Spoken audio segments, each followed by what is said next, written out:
Okay, so let's start here. So we've got the 10th house. This is the house of career, as I said, but it can also be about your fame, reputation, your public status. It can also be about authority figures or authoritative institutions. So these authority figures can be anybody really, which you kind of consider a person of authority. It can be a father figure or a boss or a manager. It could even be a partner, but it can also be somebody outside of yourself, somebody that you look up to in your community or something like that. It can also be an authoritative institution. So this can be like the government or military, legal as well, or even a university, some a powerful institution. Now we've got here Moon Soul. So as I said, you may be rising to some sort of popularity or becoming better known, either for something that you're doing, or it could just be that you are wanting this in some way. But it's saying that, some aspect of your career or your profile is maybe increasing at this time. But the moon is also about crowds. So crowds can come in. So some of you, that may be, to do with this 10th house. But it's also about your emotional side. This is your emotional life. And the moon is where you go, where your moon is in your chart is where you go to relax, to be with yourself, to feel safe and secure, and where you go for enjoyment. It's also about your habits and your moods, obviously, anything to do with that. So habits may be coming in as well. It's also very much about following your instincts and your intuitions. All right. So this could be very well something to do coming up in your 10th house, some aspect that you are perhaps needing to take your inner guidance on. This is following your own intuitions and your instincts. You may also be, sometimes the moon, something can be like hidden or clandestine or secret. Sometimes that can be the case with the moon. But it's also about taking time out to just take time out in some way to withdraw possibly, or just to get your emotions aligned, or to do this introspective work where you are checking things like your intuitions and your instincts about situations. So it's connecting to that. It's also, it may be that you are feeling a bit nostalgic or sentimental about things from the past.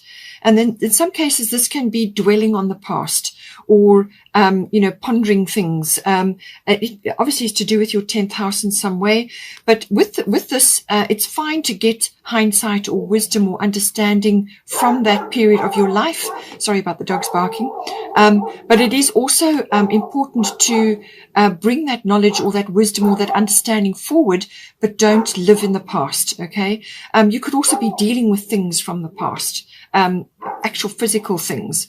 But it really is about, it's about gaining almost like understanding, wisdom, and it may have something to do with your security. So you could be perhaps trying to change something in your career, or perhaps there are changes afoot within your career and you're just feeling a little bit insecure about things. It could be that. It's also that the moon is about nurturing, and this is nurturing of yourself, and nurturing of your ideals, or whatever it is that you're trying, or your, some career path or some aspect of this 10th house is of concern for you at this time. So make sure that you are protective of what it is that you're doing, that you are nurturing what it is that's coming up for you in the 10th house, and look after yourself, and listen to your intuition and your instincts, because that's going to be your very best guide at this time. We've also got Una, easy does it. There's no need to hurry or force things to happen. Everything is occurring in perfect timing.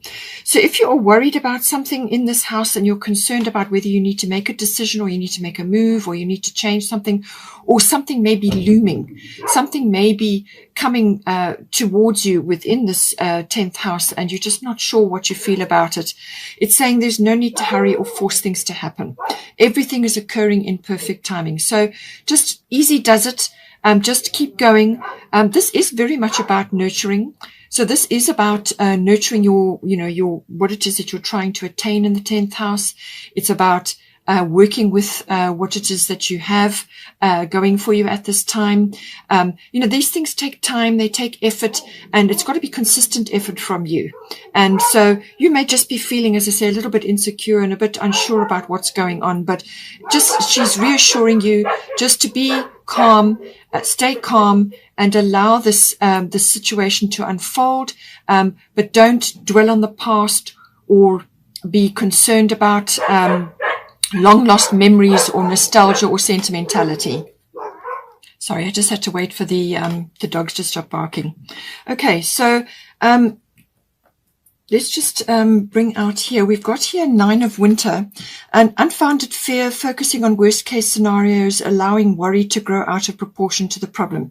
So I do feel that there may be some aspect, we'll also get to the past life issue. There may be some aspect either to do with this or something else we will get to at some point, where, you just may be wallowing in a little bit of uncertainty or insecurity, or just having a lot of fears and worries coming up at this time. Now, the thing is with worry is that the more energy you put into it, the more you magnetize the thing you are worrying about. So you draw it towards you.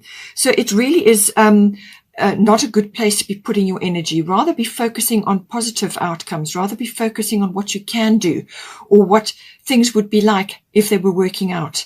Or if you imagine the very best scenario, the very best outcome. Focus on that. Put your energy into something positive.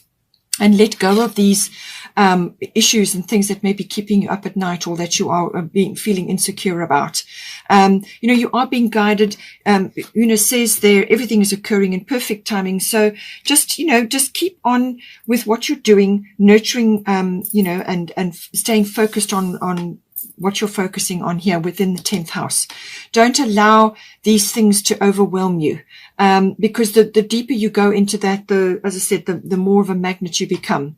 And you don't want to be overthinking something or going so deep that you're starting to confuse the issue, or you're starting to see difficulties where there aren't any.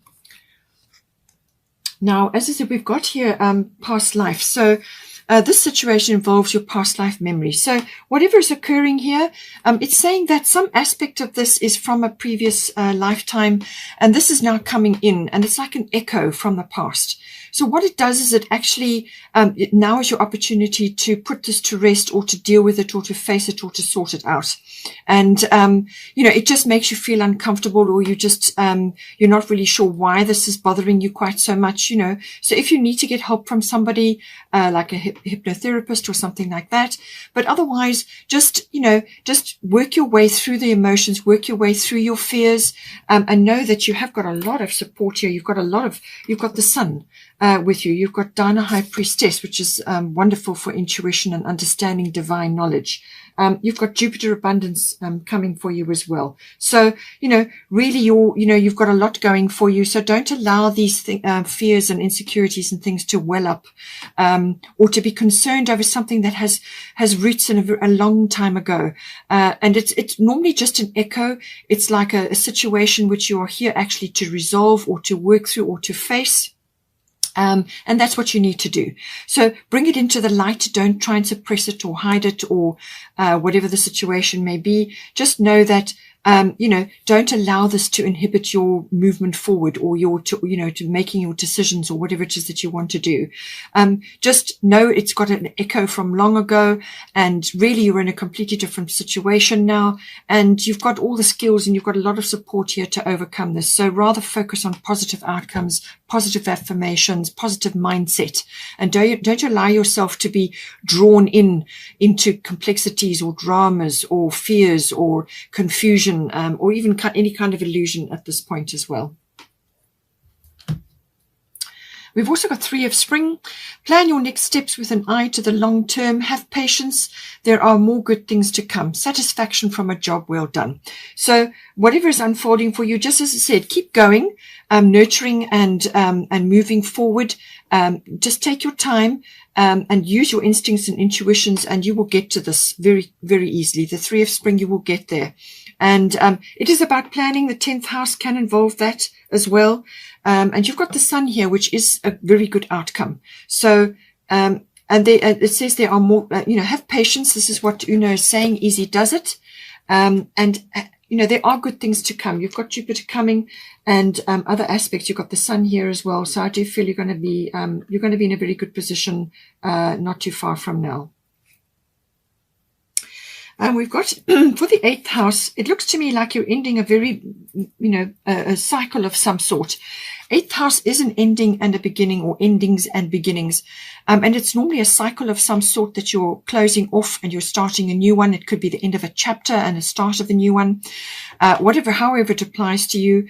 But it can also be the sort of dying off of a part of yourself or a part of your life, or even your most deep held, long held positions. These are long structures that have been in your life for a long time. It could be to do with that. Something is now changing or shifting or falling away, and you're now going into a new area. And so that's what brings the cycle shift in. It can also be, this deals with, this is the amalgamation in any kind of relationship or any kind of partnership. So it could be like a business partnership, and it's how are you going to join together the nuts and bolts of the relationship. So this is like your emotional and your material resources. How are they going to come together? That's covered by the 8th house. 8th house also covers finance. This is normally big finance, and this is to do with investments, insurances, accounting, banking, tax comes in as well, and anything to do with that. And also in some cases to do with legacies and inheritances. So it could be that, depending on where you are in your life and what stage you're at, you may be looking at all of these things, or there may be a big shift that's come in now. This is also to do with, anything to do with, like, when we say death, it's very seldom an actual physical death. It's usually to do with some aspect of your life which is falling away or is dying off, or it could even be an ego death of some sort. It can also be about birth, and this is, physically birthing something, or it could be, the birthing of a new cycle, as I said, or a new chapter, or a new idea, or a new business, or whatever the situation, or some other kind of aspect, that's financially related. And, it can also be, about regeneration and renewal. So this could be something that was already in existence and it just needed a boost, or some sort of recycling, or some sort of upcycling, or something that is some sort of shift within it to create something better. So something that was thought of to be not working or had died off, and now it gets a regeneration or some sort of renewal coming in. In some cases, this can also be about sexuality as well.